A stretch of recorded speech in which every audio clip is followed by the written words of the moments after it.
지난 주일이죠. 지난 주일은 참 이렇게 제가 많이 힘들었습니다. 육체적으로도 그렇고 정신적으로도 그렇고요. 이유가 뭐 어떤 일 때문에 갑자기 엊그제 말고 그 전주에 목금토 3일 동안 롱 드라이브를 했어야 됐고요. 또 이렇게 머리를 신경을 많이 쓰면서 갔다 올 일이 있었습니다. 그래서 일을 보고 와가지고 또 급하게 주일을 준비하려고 하니까 여러 가지로 막 이제 지치죠. 그래서 굉장히 힘들고 굉장히 이렇게 어려운 시간이었습니다. 그리고 주일 예배를 끝나고 집에 일찍 가면 좋은데 약속들이 있었고 해야 될 일들이 여러 가지가 있었습니다. 그 중에 하나가 이제 주일 저녁에 식사 약속이 있었습니다. 식사 약속을 해서 만나서 식사를 하는데, 보통 식당에 가서 식사를 할 때는 이제 찬물을 그냥 마시지 뭐 음료수를 잘 마시지 않습니다. 그래서 이제 찬물을 여러 가지 이유로 물만 마시는데, 그날은 좀 너무 머리가 멍하고 좀 이렇게 힘을 좀 얻어야 얘기를 할 수 있겠다 싶어서 일부러 음료수를 시켰습니다. 그래서 뭐 다른 분들 시키는 거 따라서 저도 시켰는데요. 메뉴판을 보니까 음료수 주스에 이렇게 레드불이 들어가는 게 있고 안 들어가는 게 있더라고요. 그러니까 예를 들어서 뭐 이름도 잊어먹었는데 오렌지 주스라고 해도 좋을 것 같아요. 오렌지 주스인데 제가 원하면 레드불을 뺄 수도 있고, 그렇지 않으면 집어넣어서 나오는 거죠. 근데 레드불을 제가 좋아하지 않습니다. 여러분들 바카스 별로 안 좋아하잖아요. 그래서 그게 몸에 안 좋다라는 것을 알고 있기 때문에. 또 어려서부터 이 바카스에 중독된 분이 저희 교회에 계셨거든요. 그래서 그분이 굉장히 힘들어하는 걸 봤기 때문에 바카스는 어쩌다 뭐 몇 년에 한 번은 먹을 일이 있을지 모르지만 잘 먹지 않는 것으로 생각을 하고 있었습니다. 그래서 레드불을 별로 좋아하지 않고요. 또 음료수 레드불 넣어서 먹는다는 거가 좀 이상했습니다. 그래서 넣지 않은 거를 오더를 했는데, 막상 음료수를 딱 한 모금 마시니까 레드불 그 맛, 바카스 맛이 확 나는 거예요. 그래서 이거 잘못 갖고 왔구나 생각이 들었습니다. 그러면서 이제 일하시는 분이 올 때 바꿔달라고 얘기하려고 하고 있는데, 제 몸에 변화가 있는 것이 느껴졌습니다. 어떤 변화가 왔냐면 눈이 밝아지는 거예요. 레드불이 좋긴 좋은 것 같아요. 피곤했던 몸이 잠깐 조금의 이렇게 뭐 카페인입니까 뭐가 들어오니까 정말 눈이 밝아지는 듯한 느낌이 들더라고요. 웬만하면 그냥 마시겠는데 일단 맛도 제 입에 안 맞고 좀 거부감이 있어가지고 그냥 결국 바꿔서 다른 것으로 마시게 되었습니다. 어떻게 보면 그냥 뭐 이렇게 우리가 레드불이나 바카스 같은 거 뭐 가끔가다 마시는 거 우리 건강에 별로 해가 되지 않을 것입니다. 그러나 우리가 해가 될 만한 것들은 조금 거리를 두는 것, 그래서 우리도 모르게 거기에 애딕이 된다고 하죠. 중독되지 않도록 우리를 조심하는 것은 굉장히 중요할 수 있습니다. 그러면서 우리 아이들 보면요, 학교에서 배우는 거를 굉장히 신뢰할 때가 있죠. 예를 들어서 맥도날드 가지 말라라고 얘기하면 맥도날드 근처도 가지 않습니다. 그래서 언젠가는 옛날 조금 했을 때는 맥도날드를 가면 토이를 주니까, 장난감을 주니까 너무 좋아했는데, 이제는 맥도날드를 간다 그러면 거길 왜 가는지, 그래서 아빠가 맥도날드 가서 오늘 뭐 먹었다 그러면 마치 미개인을 보는 것처럼 쳐다보는 그런 것들이 이렇게 이제 바뀌었더라고요. 그러니까 어려서부터 그런 이야기를 학교에서 들어서 거리감을 두게 되면 그런 것들이 멀어지게 되는 거죠. 우리 신앙생활에도 그런 것들이 많이 있습니다. 우리가 일찌감치부터 이렇게 멀리해야 되는 것들이 있죠. 자녀들을 키울 때도 마찬가지죠. 예를 들어서 우리가 아이들이 땡깡을 부리는 아이들이 있습니다. 우리 뭐 미국 애들도 그렇죠. 그래서 이렇게 뭐 타겟이나 그런 데 갔을 때 징징 짜거나 아니면 바닥에 누워서 막 이렇게 땡깡을 부리는 아이들이 있죠. 그러면 어떻게 됩니까? 우리들이 보통 흔히 하는 얘기는 한 번 들어주면 그 다음에도 땡깡을 친다고 하죠. 그래서 처음에 확 잡아야 된다라고 얘기를 합니다. 물론 이제 그것이 쉬운 것은 아니지만 독한 마음을 먹고 지혜롭게 하는 것이 필요하겠죠. 신앙생활에서도 땡깡 부리는 일들이 많이 있을 수 있습니다. 오늘 사실 우리가 지금 출애굽기를 보면서 사실 이 땡깡 이야기를 우리가 계속해서 묵상하고 있습니다. 여러분 아십니까? 우리 지난 석주 동안 계속해서 반복되는 얘기는 하나님을 원망했다는 이야기를 반복해서 보고 있습니다. 일종의 이스라엘 백성들이 하나님께 땡깡을 부리는 이야기가 기록되어 있죠. 그렇다면 저희들이 생각할 때는 그 반드시 하나님께서 초장에 탁 잡아놓으셔야 되는데, 이상하게도 그래서 계속해서 들어주시는 것을 보게 됩니다. 다른 곳 같으면 하나님께서 막 혼내시고 이 믿음 없는 것들아 하시면서 아주 징계도 내리시고 하시는데, 적어도 오늘 본문까지 사이에서 보면 그런 것들은 없다는 것을 저희들이 보게 되죠. 그럼 그 이유가 무엇일까 우리 한번 좀 생각해 보는 것이 필요할 것 같아요. 그래서 우리가 이 출애굽기 20장에 가면 하나님께서 이제 드디어 이스라엘 백성들을 시내산 밑으로 인도하시게 됩니다. 그래서 그때 십계명을 비롯해서 말씀을 주시는데 그 이전까지 이야기가 바로 이제 이렇게 출애굽기 1장부터 19장까지의 내용이죠. 특별히 저희들이 주목해야 될 것은 하나님께 대해서 이스라엘 백성들이 원망했던 이야기들입니다. 그 이야기들은 지금 저희들이 그냥 대충 잡은 것, 대충이 아니고 출애굽기에서 뽑은 것만 볼 때 4번 나오게 됩니다. 그래서 4번 나가서 첫 번째는 우리가 이미 묵상했던 것처럼 홍해 앞에 섰을 때 가던 길, 잘 가던 길을 돌이켜서 홍해 앞에 세워놓고, 그리고는 저쪽에서는 애국 군대가 쫓아오는 그런 상황 속에 세워놓았을 때 이스라엘 백성들이 하나님께 원망했던 것을 우리가 묵상을 해봤습니다. 또 두 번째는 지난주에 우리가 묵상했던 것처럼 이렇게 마라라는 곳에 물이 써가지고 마실 수 없는 물인 거죠. 그래서 거기서 우리 다 목말라 죽게 되었다라고 불평했을 때, 원망했을 때, 그때 두 번째 원망입니다. 세 번째 원망은 우리가 이제 이렇게 살펴보지는 않고, 우리가 이제 지난 주간에 여러분들 묵상하셨겠지만 신광야라는 곳에 나갔는데요. 그동안 이제 한 달 이상의 시간이 됐으니까 애굽에서 갖고 왔던 식량이 다 떨어져 버린 거예요. 그래서 이제는 자기들이 먹을 것이 없으니까 우리들 여기서 다 굶어 죽일 것이냐, 우리 가족들 여기서 다 굶어 죽일 것이냐라고 불평을 하게 됩니다. 그것이 이제 그 사건이 있게 되고요. 그리고 나서 하나님께서 그때 만나를 허락해 주시는 것을 우리가 또 보게 되죠. 마지막 네 번째 원망이 이제 오늘 본문에 나오는 또 이 물과 관련된 원망입니다. 이스라엘 백성들이 뭐 때문에 이렇게 원망을 했을까요? 이렇게 한번 생각해 볼 수 있을 것 같아요. 우리 아까 땡깡 얘기를 했는데 이스라엘 백성들이 생각할 때 이렇게 체득이 될 수도 있죠. 우리가 힘든 상황에 있을 때, 불편한 상황에 있을 때 하나님께 원망했더니 하나님이 들어주셨어요? 안 들어주셨어요? 들어주셨단 말이에요.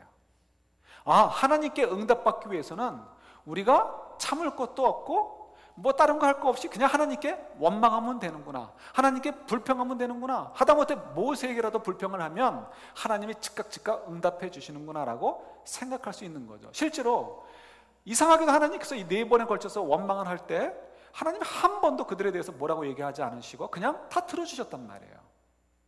그러니까 얼마든지 이스라엘 백성들의 입장에서는 그럴 수 있지 않을까, 하나님께는 우리는 원망하면 들어주시는 것 같아, 그러니까 우리 문제가 생기면 고민하지 말고 하나님께 원망하자, 이런 식으로 생각했을지도 모르겠어요.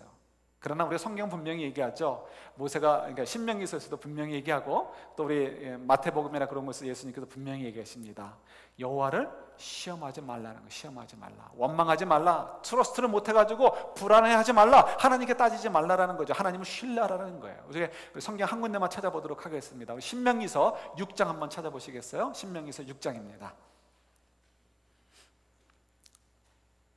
신명기서 6장 15절부터 19절까지 말씀입니다.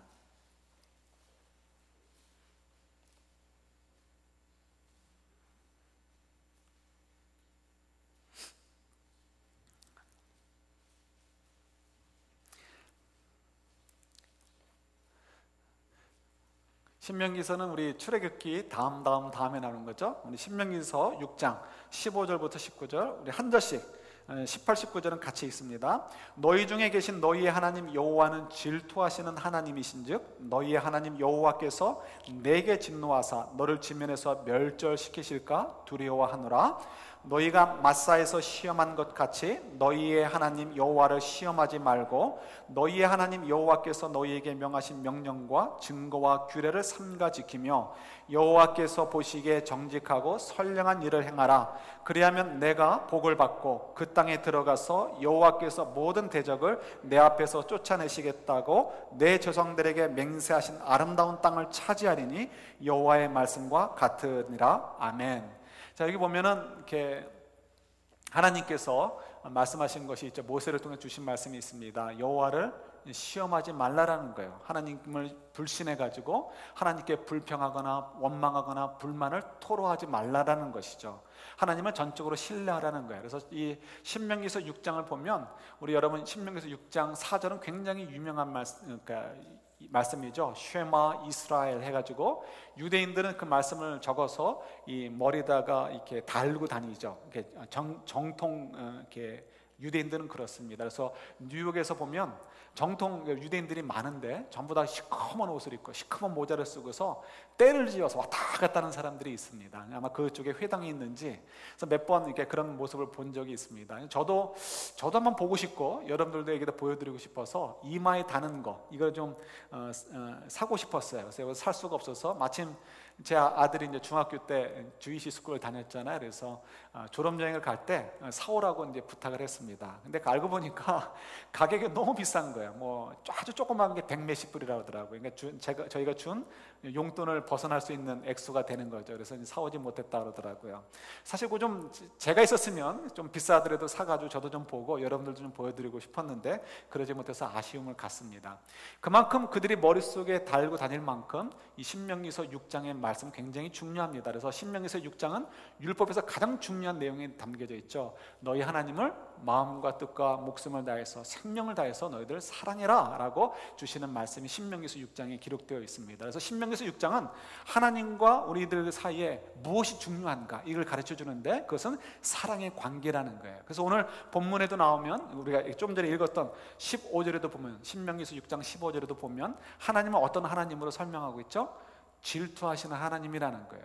이 질투라는 것은 그냥 여자분들이 우리가 흔히 갖는, 또 남자들도 갖고 있죠. 시기하는 마음, 누가 잘 됐을 때 배아파하는 마음, 이게 아니고요. 이 질투라는 것은 부부간에, 남녀간에 생기는 질투를 얘기합니다. 그래서 물론 이제 건강한 질투죠. 이 질투인데 이 질투는 이 사랑의 관계를 지키고 싶어서 서로를 내가 이 사랑을 간직하고 싶어서 서로를 뭐 일종의 끈으로 묶는 것 같은 것, 그것이 이제 질투인 거죠. 만약에 부부랄지라도 관심이 없으면 어떻습니까? 내 아내가 무엇을 하든 내 남편이 무엇을 하든 상관하지 않습니다. 그러나 정말 사랑하는 관계라면 내 아내가 무엇을 하는지 내 남편이 무엇을 하는지 관심이 있게 되고요. 거기서 혹시라도 나와의 사랑의 관계에 영향을 주는 것이 무엇인가 있게 된다면 그것에 대해서 질투하는 마음을 갖고 내 사랑을 지키기 위해서 그 질투를 발휘하는 것이 되죠. 이 건강한 질투라는 것은 반드시 또 필요합니다. 그래서 이 하나님께서 나는 질투하시는 하나님이다라고 하는 것은 하나님이 괜히 우리가 다른 것에 관심을 더 가지면 시기하고 위기감을 느끼신다 이런 것이 아니고 우리를 너무 사랑하시는 거예요. 너무 사랑하시니까 우리가 딴 데에 마음을 뺏기지 않도록 하나님과의 그 사랑에서 떠나지 않도록 붙들어 놓으시기를 원하시는 분이시다라는 것을 가르쳐 주시는 거죠. 그래서 저희들이 하나님을 대충 사랑할 것이 아니고 전심으로 사랑해야 된다는 신명기서 6장 5절의 말씀과도 서로 연결이 되는 것이기도 합니다. 그 속에서 이제 말씀을 하시는 거예요. 그래서 우리가 하나님과의 그런 사랑의 관계에 있다면, 그래서 그 질투하시는 하나님과 우리가 있다면 우리는 절대로 그 하나님을 신뢰해야지 절대로 시험에서는 되지 않는다. 하나님을 향해서 의심하고 원망해서는 되지 않는다라고 말씀해 주고 계시는 것이 오늘 말씀이죠. 그러니까 적어도 신명기서 6장 말씀을 통해서 볼 때 하나님께서 굳이 왜 이스라엘 백성들이 4번이나 원망하는 것을 그대로 용서하시고 포용해 주셨을까? 그대로 왜 다 들어주셨을까에 대해서 적어도 한 가지, 너무 엉뚱한 이야기지만 우리 하나님은 원망하면 들어주셔 라는 것과는 거리가 있다는 것을 우리가 알 수 있습니다. 그 다음에 좀 더 구체적으로 오늘 본문을 통해서 이스라엘 백성들이 왜 그렇게 원망을 했고 그 원망하는 것을 왜 하나님이 들어주셨을까에 대해 생각해 보는 거죠.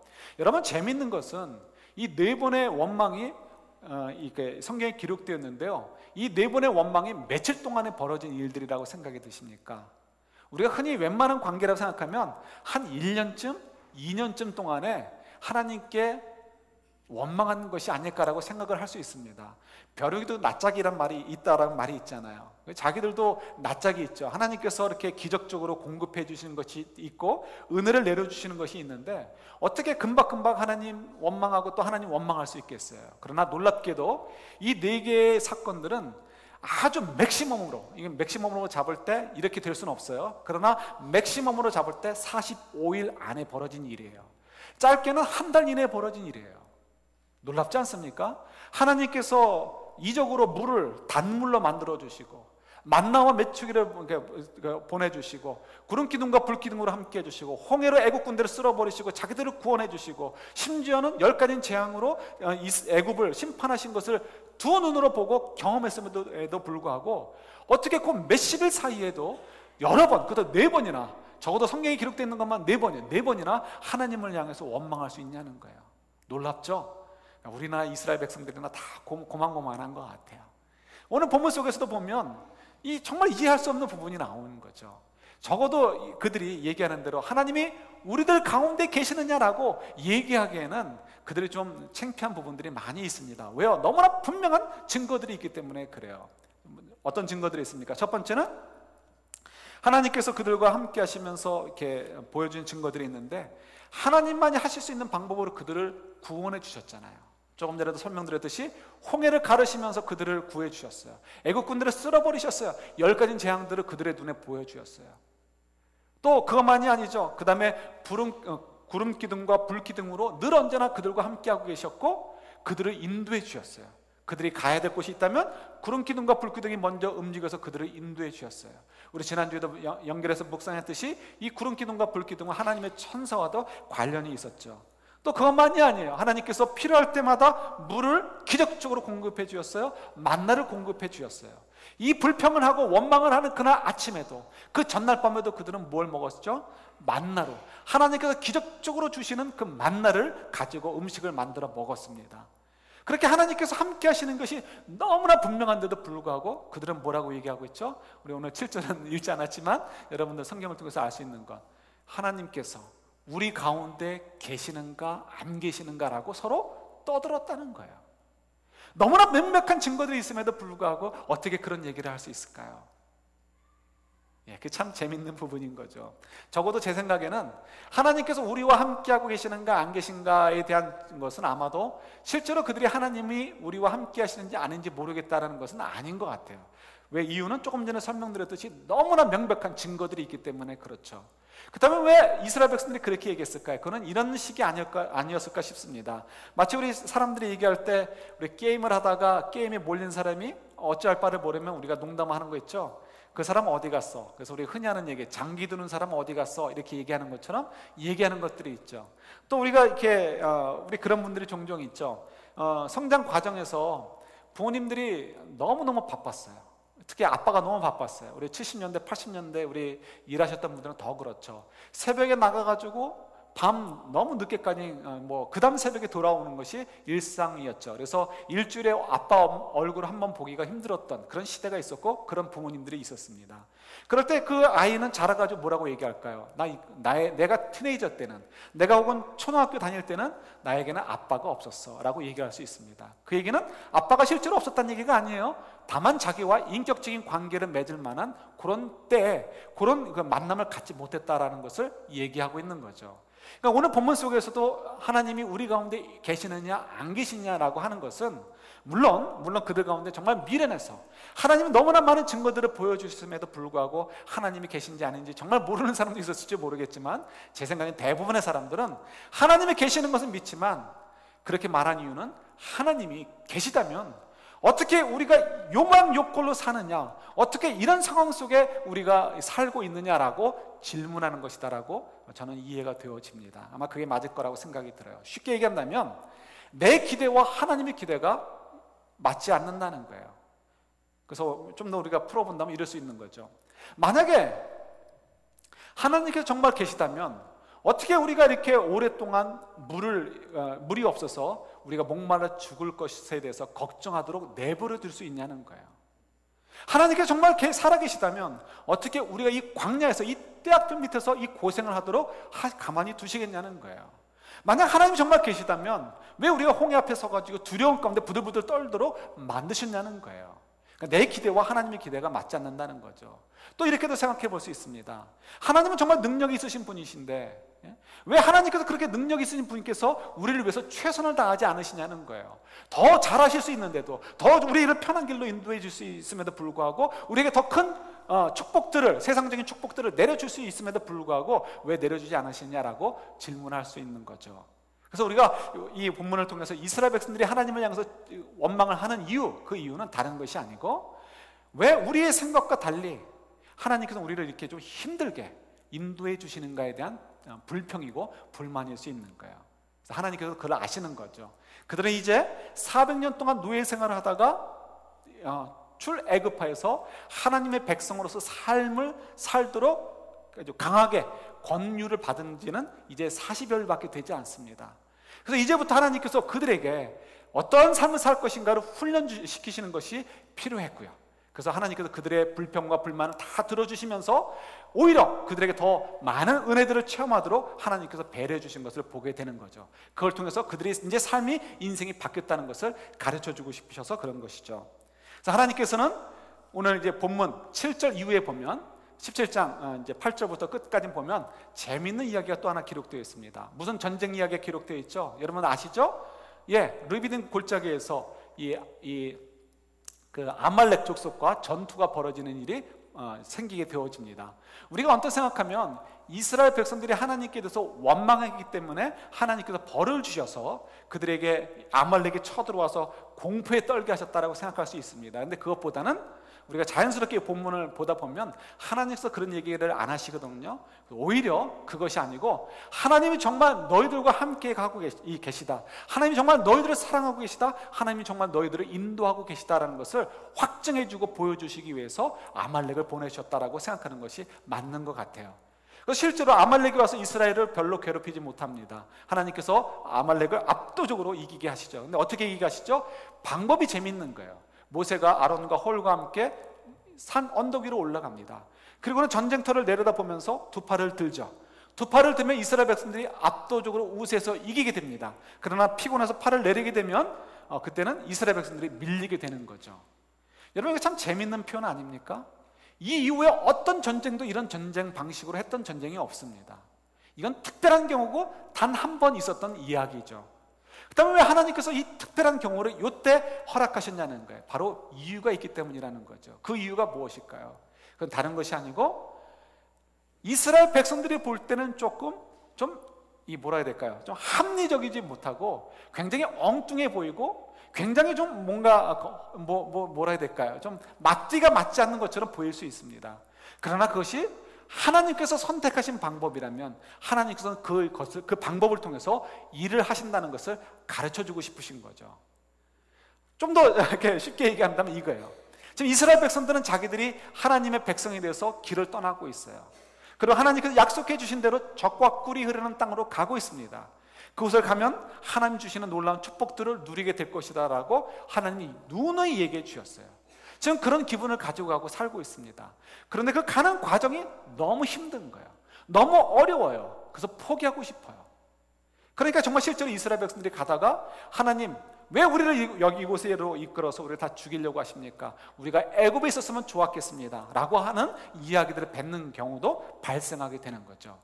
그러나 하나님께서는 이스라엘 백성들의 생각과 달리 하나님의 관심은 다른 곳에 있었어요.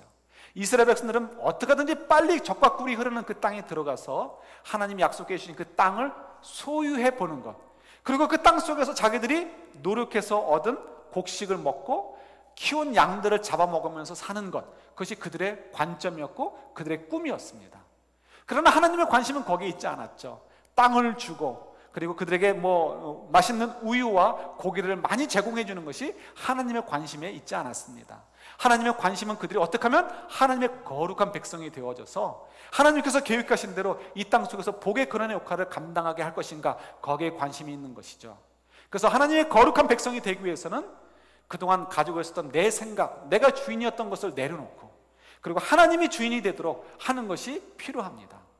그런데 하나님의 주인이 되기는 것은 다른 것이 아니고 하나님의 말씀이 옳습니다, 하나님의 방법이 옳습니다라고 인정해드리고 그 말씀을 따라 순종하며 사는 것이죠.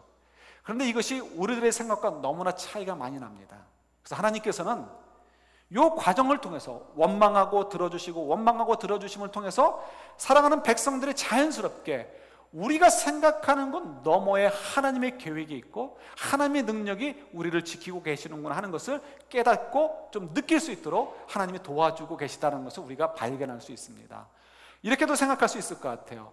우리가 예수님을 믿었습니다. 예수님을 믿는다면 우리가 너무너무 잘 될 것 같아요. 그런 기대를 가지고 예수님을 믿었습니다.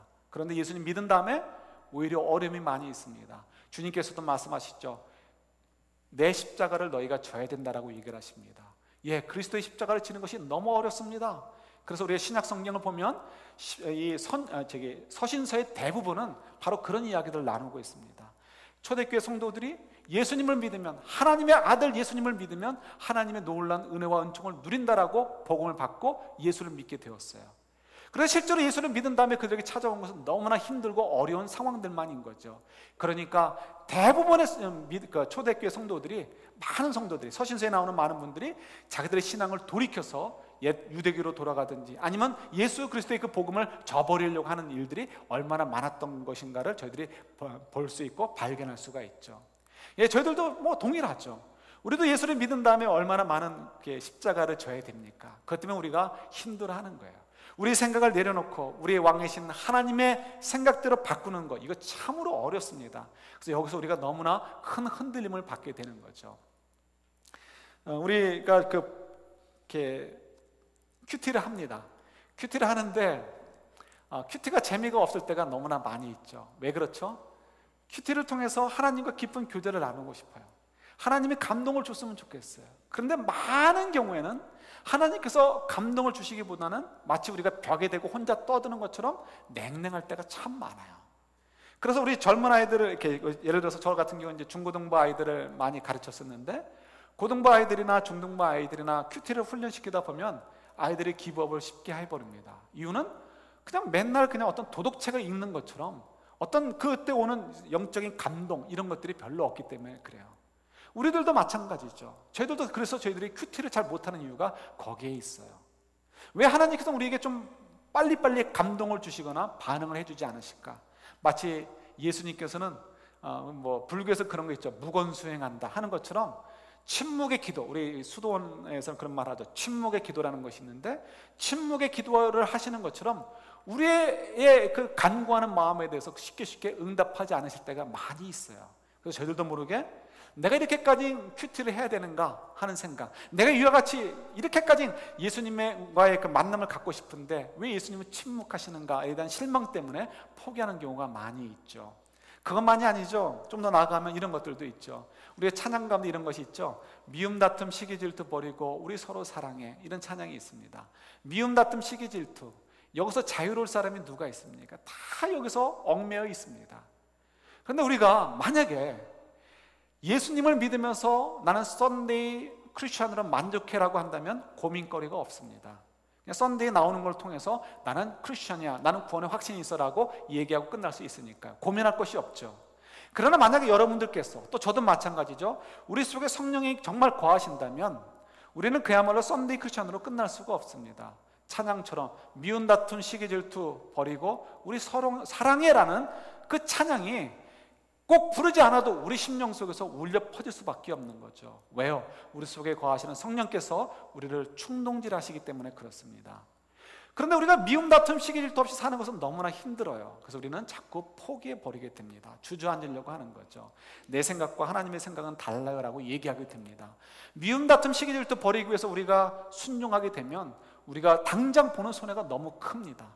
업신여김을 받기도 하고 경제적인 손해를 받기도 하고 이런저런 것으로 손해보는 것들이 너무나 많이 있습니다. 그래서 우리가 마치 광야길에서 3일 동안 목말라 하면서 이러다 우리 죽는 거 아닌가라고 고민할 정도로 우리 인생에서 많은 도전들을 받기 때문에 우리가 주저앉게 되는 거죠. 이것이 우리들의 인생인 거죠. 왜 이것만이겠습니까? 우리가 그냥 평범하게 믿음 생활하면서 사는데 우리도 모르게 직장에서 어려운 일을 당할 수 있습니다. 나는 원치 않은데 누군가와의 갈등이 생길 수 있습니다. 나는 원치 않은데 다가오는 차가 부딪혀서, 우리 지난주에도 우리 한 성도분이 그런 어려운 일을 당했었잖아요. 다가오는 차가 갑자기 와가지고 부딪혀서 어려운 일을 당할 수 있습니다. 그때마다 우리가 하나님께 질문할 수 있죠. 하나님, 도대체 왜 이런 일들이 나에게 벌어져야 됩니까? 그리고는 원망이 될 수 있고요, 그리고는 하나님과의 관계가 멀어질 수 있는 거예요. 이런 일들이 우리 주변에 너무나 많이 있습니다. 그러나 하나님께서 우리에게 말씀해 주시는 거죠. 가르쳐주고 싶으신 거예요. 나의 관심은 너희들이 무사 안일한 데 있는 것이 아니고 너희들이 가는 길의 끝에 내가 누리고 있는 영광을 너희들도 함께 누리기를 원한단다 하는 것이 하나님의 관심이고 관점인 거죠. 이스라엘 백성들에게 원망의 이야기를 통해서 하나님께서 꾹꾹 참으시면서 가르쳐주고 싶으신 것, 물론 이제부터 시내산에서 받게 되는 십계명이나 말씀을 통해서 더 분명하게 드러나지만 적어도 그 시간들을 통해서라도 하나님께서 가르쳐주고 싶으신 것이 있어요. 너희들의 생각과 내 생각은 다르단다. 너희들의 기대와 내가 인도하려 친 것이 다른다 할지라도 너희들 원망하지 말고 실망하지 말고 낙담하지 말아라. 내 능력이 너희들 곁에서 항상 있고 내 능력이 너희들을 보호하고 있고 내 능력이 너희들을 지금 선한 길로 인도하고 있단다. 비록 너희들이 지금 광야길에서 좀 힘들어도, 비록 너희들이 지금 목말라 한다 할지라도 내가 너희들을 돌아보지 않는 것이 아니고 너희들을 정말 선한 목적대로 인도하고 있어라는 것을 가르쳐주고 싶으신 거예요. 이것이 저희들에게 좀 용기가 되고 도전이 됐으면 좋겠습니다. 우리 지난주에 얘기 나눴던 것처럼 그 부부의 얘기가 있죠. 그 자매, 이젠 집사님이 됐으니까 집사님이라고 얘기되겠죠. 그 여자 집사님이 얼마나 원망이 됩니까? 어렸을 때는 아버지, 술주정뱅이, 알코올 중독에 툭하면 가정폭력을 하는 아버지. 왜 이런 아버지를 나에게 주셨습니까? 하나님에 대한 원망이 있었죠. 그래서 그 원망을 떨쳐버리고 싶어서 이제 또 좋은 신랑을 만나게 해달라고 기도했었어요.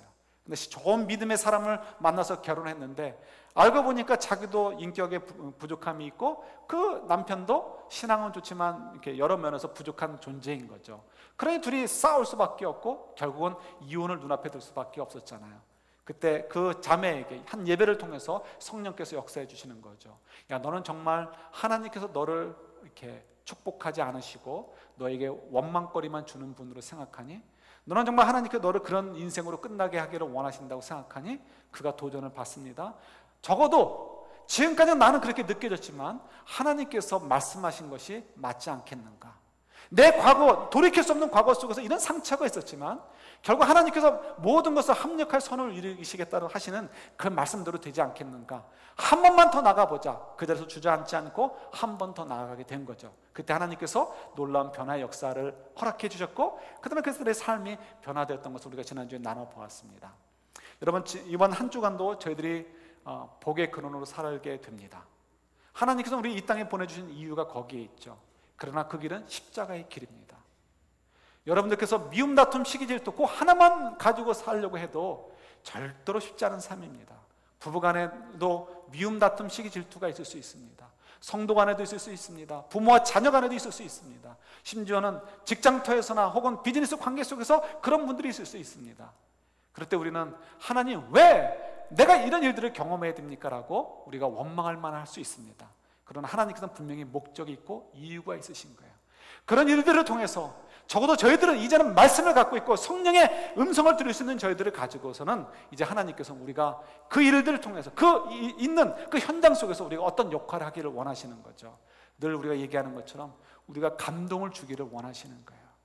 우리가 이 힘든 싸움을 주님과 함을 통해서 주님께서 공급해 주시는 은혜를 저희들이 체험하기를 원하시고 그 다음에 저희들이 하나님에 대한 확신을 가지고 이제는 저희들이 하나님이 기대하시는 대로 용기 있게 나아가기를 원하시는 거죠. 그래서 우리가 만나는 곳에서 생기는 그런 사단의 그 역사들, 사단이 우리를 힘들게 하고 우리를 흔들게 하는 그런 어떤 죄의 권세들 속에서 우리가 원망하며 주저앉는 것이 아니고 그 속에서 우리가 벌떡 일어나가지고 정말 하나님 말씀대로 우리가 될 것을 믿고서 나아가 보는 거예요. 한쪽 뺨 맞으면 다른 쪽 뺨 갖다 대는 거예요. 오리가 되면 심리 가주는 거예요. 원수까지도 사랑해 주는 거예요. 용서해 주보는 거예요. 그걸 통해서 어떻게 해요? 우리 부부관계가 회복되어지고요, 성도관계가 회복되어지고 가족관계가 회복되어지게 되고, 그리고 우리가 있는 곳에서 비즈니스 터전이든 직장 터전이든 그곳에서 정말 사랑의 원자탄이 터져가지고 우리들이 감동을 줄 수 있는 삶들로 변화되게 되는 거죠. 그것이 우리가 이 땅에 존재하는 이유고요.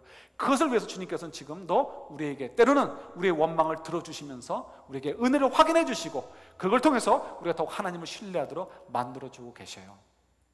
여러분들 정말 고귀한 존재입니다. 여러분들 그냥 하루를 대충 살아서 될 분들이 아니셔요. 여러분들은 오늘 아침부터 오늘 저녁까지 무엇을 할까라고 계획을 하고 계실 것입니다. 그 계획들 중에 어떤 것도 허튼 것이 없을 것입니다. 그 계획들을 빡빡하게 여러분들이 살아셔야 되고 그 사는 과정에서 너무 힘든 부분들이 있을 것입니다. 그런데 여러분, 그 삶에서 정말 내가 남기는 열매가 무엇인가에 대해서 여러분 잘 생각을 하셔야 돼요. 똑같은 직장 생활을 나갑니다. 아침에 7시 나가서 5시에 돌아오던 저녁 8시에 돌아오던 상관치 않습니다. 어떻게 되든 간에 똑같은 삶을 삽니다. 그러나 그 삶 속에서 여러분들 정말 내가 하나님의 주신 말씀을 따라 인도해 주신 데를 따라서 하나님 때로는 광야에 세워놔도 하나님을 원망하지 않고, 하나님 때로는 목마른 곳에 세워놔도 원망하지 않고 하나님의 도우심을 바라보면서 내가 오늘도 살 각오가 되어 있는가, 나는 어저께도 그렇게 살았는가 한번 돌아보시는 거죠.